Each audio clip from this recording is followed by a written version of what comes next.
Hello good morning. हामी चाहिँ काठमाडौँदेखि 21 किलोमिटरको यात्रापछि फार्पिङ। अब हाम्रो यात्रा सुरु हुन्छ फार्पिङदेखि कुलेखानी।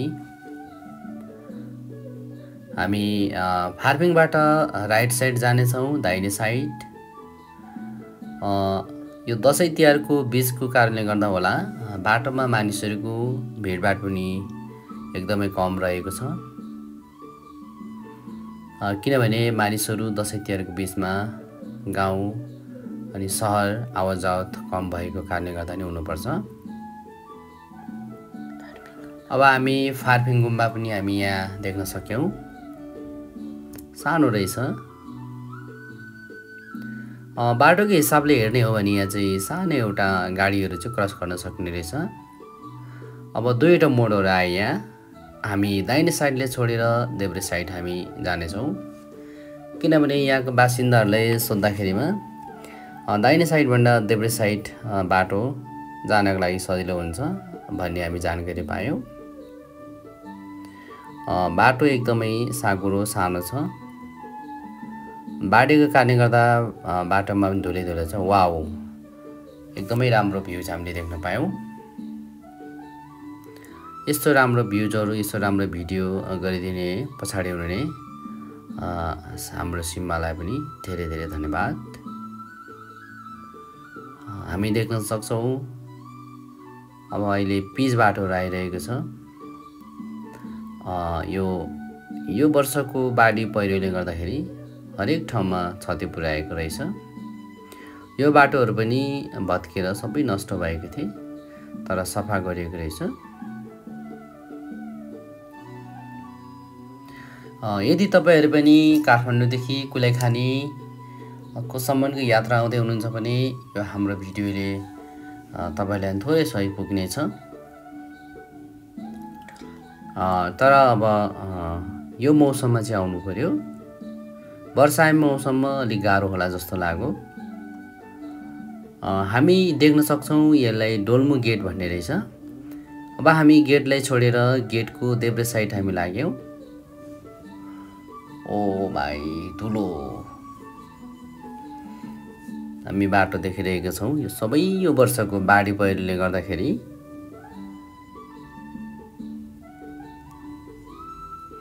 हामी देख्न सक्छौँ जङ्गल, हरियाली।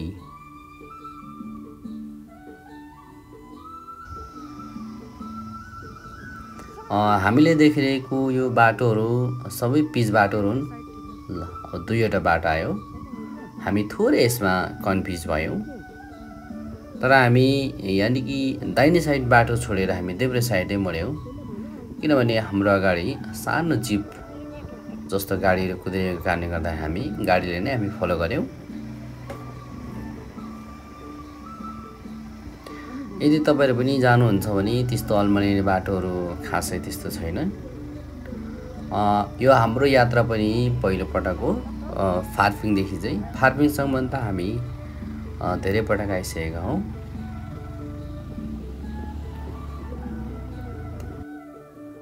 वाउ, हामी यो बोटबिर हेर्दाखेरिमा त हाम्रो खोटाङ जिल्ला अनि ओखलढुङ्गा जिल्ला, भोजपुर जिल्लामा पाइने वनस्पतिहरू जस्तै यो एरियामा नि पाइने रहेछ। सायद वातावरण चाहिँ उस्तै हुनुपर्छ। एकदमै ब्युटिफुल यो तोरीहरू हुनुपर्छ, तोरीको साग। Wow, marigold. हामी देख्न सक्छौँ टनेल हाउस। ठ्याक्कै हाम्रो खोटाङ जिल्ला, भोजपुर जिल्ला। ल, अब हाम्रो फार्पिङ पनि सक्यो। ल, फार्पिङलाई हामीले बाई बाई गर्नुपर्छ। अब हामी फार्पिङले छोडिसक्यौँ। फार्पिङले छोडेर हामी कुलेखानी ड्यामतिर हामी हाम्रो यात्रा सुरु गरिसक्यौँ। हामीले यहाँनिरमा टर्निङ मोड भेटायौँ। र हामीले थोरै मात्रामा हामीले गाडीहरू पनि बाटोमा भेट्दैछौँ। जुन कि हाम्रो सानो बाटो, दुईवटा बाटो कन्फ्युज भएका थियौँ। त्यो बाटोबाट हामी एउटा मेन बाटो अथवा मुख्य बाटो हामी छिरिसकेका छौँ। बाटोमा मानिसहरूको पातलो आवतजावतहरू हामीले देखिरहेका छौँ। हामीले देख्यौँ फार्पिङ गाउँहरूलाई। फेरि हामी अब अफरोडतिर हामी छिर्यौँ। अफरोड बाटो चाहिँ हामीले थोरै भए पनि हिँड्नै पर्ने रहेछ। अफरोडको शास्त्रीहरू चाहिँ पुरै अफरोडै भए पनि बाटोहरू तेर्सो भए त ठिकै हुन्छ। अलिकति ओह्रालोमा चाहिँ केही समय गाह्रो हुने हुँदा हामीले ओह्रालोमा चाहिँ अलिकति होसियारीसँग ड्राइभ गरे हुन्छ। हाम्रो अगाडि पनि हामी देख्न सक्छौँ धुलो धुवा भएका कारणले गर्दा वाउ धुलो कति धुलो। हामी गाडीहरूसँग क्रस भइरहेका छौँ। हामी थोरै पातल बस्तीमा आइपुग्यौँ।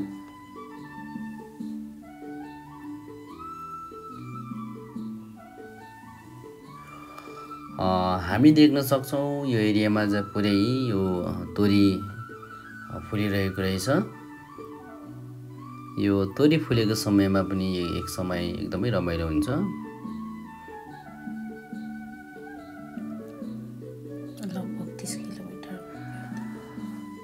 लगभग हामी 30 किलोमिटरसम्म यात्रा अहिलेसम्म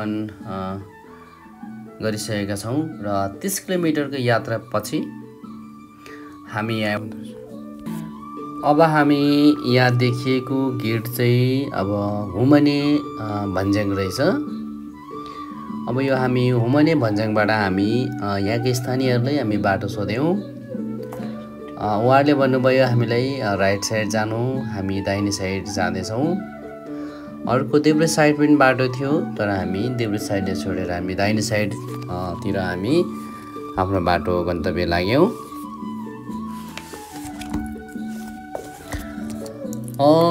यहाँ पनि हामी थोरै अफरोड हिँडिकन एकदमै पिच बाटो तर अलिकति सानो बाटो हामी हिँड्यौँ।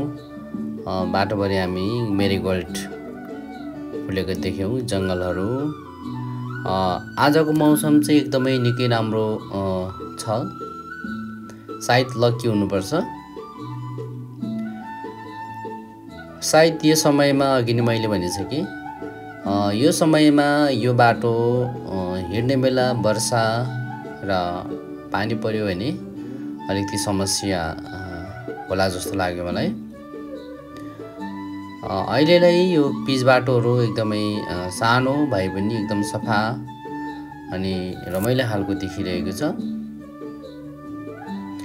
डाँडाकाँडाहरू अब यो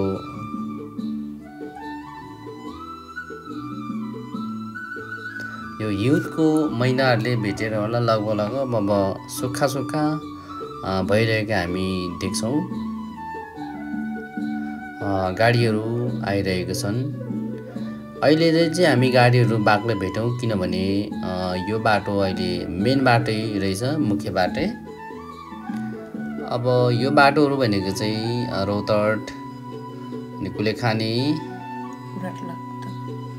यहाँ चाहिँ केही समय उराट लाग्दो ठाउँ पनि देखिएको थिएँ। अब म चाहिँ यहाँनिरमा तिर्खा लागेर एकछिन रोकिएँ। अब यहाँबाट चाहिँ लगभग 7 किलोमिटर जतिमा पुगिन्छ भने हाम्रो स्थानीयहरूले बताउनु भएको छ।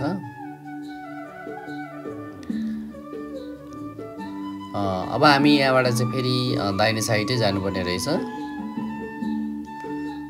हामीले यो एउटा गेट देख्यौँ, गेटलाई छोडेर हामी गेटभन्दा बाहिर साइडबाट हामी जानुपर्ने भनेर यहाँको स्थानीयहरूले हामीलाई लोकेसन बताउनु भयो। ल वेलकम टु कुलेखानी। ल हामीलाई कुलेखानीले चाहिँ स्वागत पनि गर्यो 7 किलोमिटर पछि। यसो यहाँ बिसाएर पानीहरू पिउनु पर्यो भनेको अलिकति अब यहाँनिरमा चाहिँ बाइकहरू राख्ने ठाउँ नभएको जस्तो लागेर हामी फेरि यो सुरुको कुलेखानीलाई हामी छोड्यौँ। ओहो बाटो एकदमै डेन्जर। यो ठाउँमा त मलाई बाइक कुदाउन एकदमै मुस्किल पर्यो, किनभने बाटो सानो, त्यही माथि फेरि नयाँ बनाएको बाटो रहेछ, ढुङ्गै ढुङ्गा, बाइकले गाडी पनि ठोकिने खालको। पछाडिको मेरो साथीलाई चाहिँ मैले छोडेर म आफै एक्लै हिँडिरहेको छु। यसमा चाहिँ यो बाटोमा चाहिँ गाडीहरूसँग क्रस गर्न पनि एकदमै मुस्किल परिरहेको छ। ओह गाह्रो भयो।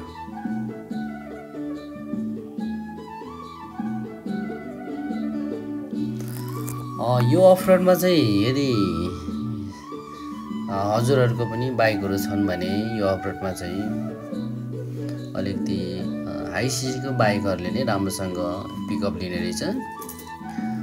मेरो चाहिँ M1015 भएकोले 155 सिसी भएकोले गर्दाखेरि त्यस्तो सजिलोसँग चाहिँ तान्नु नसक्ने रहेछ। ल अब हामी कुलेखानी भन्ज्याङ चाहिँ आइपुग्यौँ।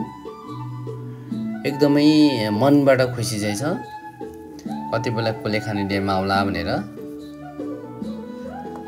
यहाँ हामीले यहाँका स्थानीय बासिन्दाहरूलाई सोध्यौँ कुलेखानीको ड्याममा बोटिङ गर्ने ठाउँ कहाँ हो भन्दाखेरि चाहिँ केही समय यात्रा गरेपछि भेटिन्छ भन्नुभएको छ। यहाँनिर देख्यौँ हामी कुलेखानी बोटिङ गर्ने बाटो पनि लेफ्ट साइड रहेछ छ अरे वन रिसोर्ट। तर हामीले यो बाटोले छोडेर फेरि दाहिने साइड हामी लाग्यौँ, किनभने यहाँ चाहिँ हामीले यहाँ यात्रा गर्ने मानिसहरूलाई सोद्धाखेरि पनि यहाँभन्दा मर्खु भन्ज्याङबाट सजिलो हुन्छ भनेको कारणले गर्दा हामी यो ठाउँलाई छोडेर हामी मर्खु भन्ज्याङ लाग्यौँ। यो चाहिँ इन्द्र सरोवर ड्याम रहेछ, एकदमै दामी देखिने।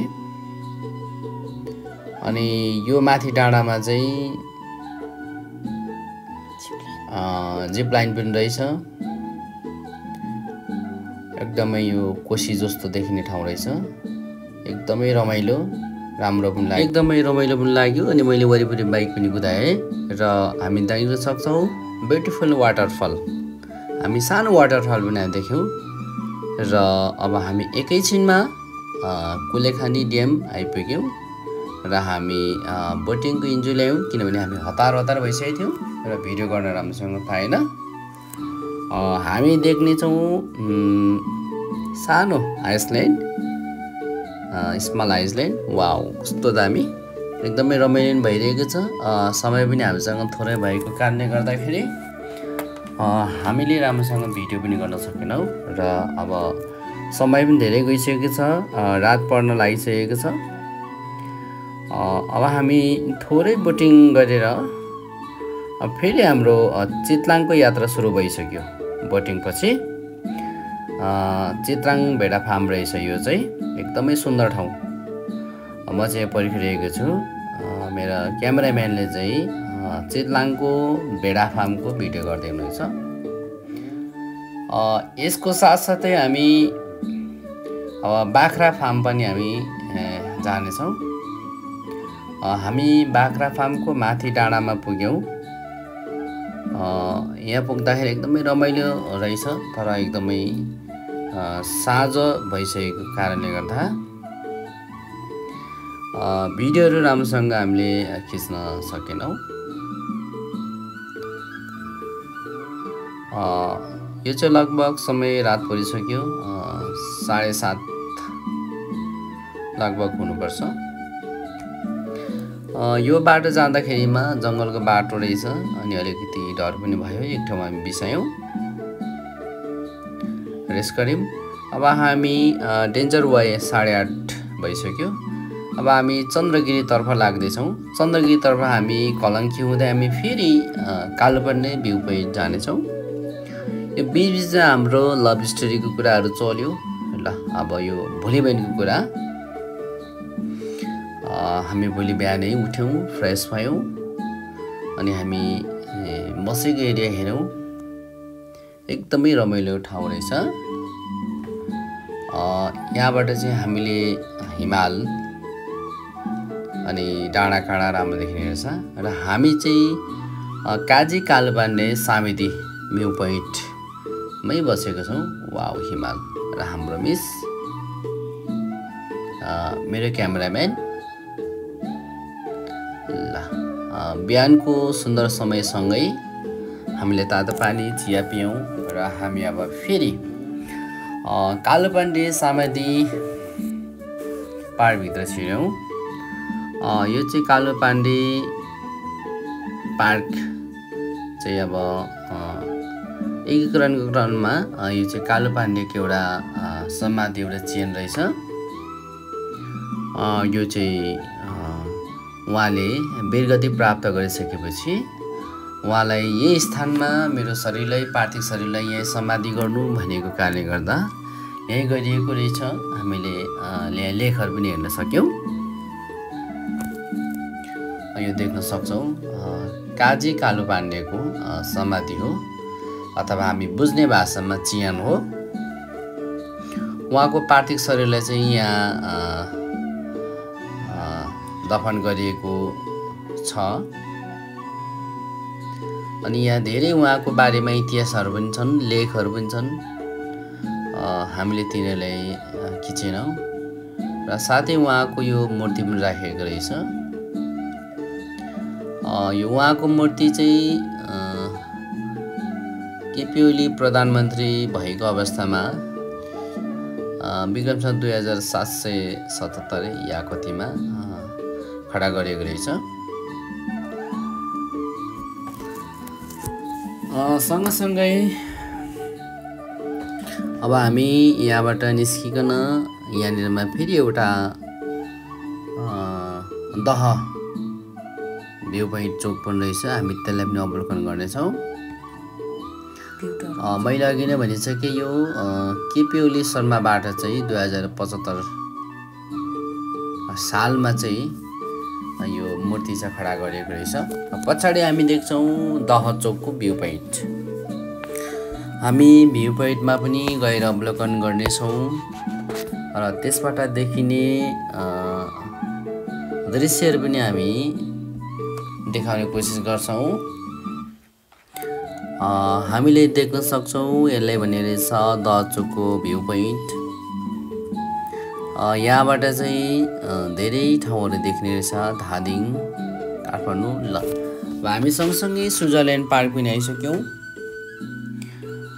यो स्विजरल्यान्ड पार्क चाहिँ अहिले चाहिँ एकदमै मान्छेहरूको आवाजात नभएको कारणले गर्दाखेरिमा अलिकति भिड कम भएकोले गर्दा झारहरू घाँसहरू धेरै उम्रिएको रहेछ। यहाँ एकजना रेखदेख गर्ने हाम्रो एकजना व्यक्तिसँग नि कुरा भयो। दसैँ तिहारको बिचमा चाहिँ यहाँ बन्द गरिएको हुने रहेछ। त्यसो हुँदा यहाँनिरमा चाहिँ एकदमै खुल्ला चौर छ, मान्छेहरूको आवाजात नभएको कारणले गर्दाखेरि हामी देख्न सक्छौँ यो पार्कलाई चाहिँ स्विजरल्यान्ड पार्क भन्ने रहेछ। यो काठमाडौँदेखि लगभग 17 किलोमिटर जति मात्रै होला। तपाईँहरू पनि घुम्न आउनु सक्नुहुन्छ, यसमा आएर मनोरञ्जन लिन सक्नुहुन्छ। यो चाहिँ जब नयाँ साल अथवा वैशाख 1 गतेको समयमा एकदमै भिडभाड हुन्छ। यहाँनिर चाहिँ पिकनिक स्पोटहरू पनि छन्। पुरै नम्बरिङ सिस्टममा राखेको कटेजहरू बनाइदिएको रहेछ, सजिलो छ। यहाँ चाहिँ लगभग लाले गुराँसहरू पनि वैशाखको समयमा चाहिँ पाइने गर्दछ। जुन म हिँडिरहेको एरिया सबै पिकनिक स्पोटहरू हुन्, तर अहिले मानिसहरूको आवाजात नभएको कारणले गर्दाखेरि जङ्गल जस्तो देखिएको छ। यहाँबाट पनि हामीले दृश्यहरूलाई राम्रोसँग अवलोकन गर्न सकिन्छ। यो देखिरहेको धारा अनि पछाडि भएको एउटा टोयलेट हो। यिनीहरू साना साना कटेज देखेकोहरू सबै पिकनिक स्पोटहरू हुन्। हामी स्विजरल्यान्ड पार्क पनि अब अवलोकन लगभग गरिसक्न लाग्यौँ। अब हामी यहाँबाट स्विजरल्यान्ड पार्कबाट नि हामी बिदाई भइसक्यौँ। ल हामी फेरि अर्को भिडियोमा भेट्ने बाचाको सहित तपाईहरुलाई धन्यवाद छ। हाम्रो भिडियोलाई हेरिदिनु भयो, मनोरञ्जन गरिदिनु भयो, त्यसको लागि धन्यवाद।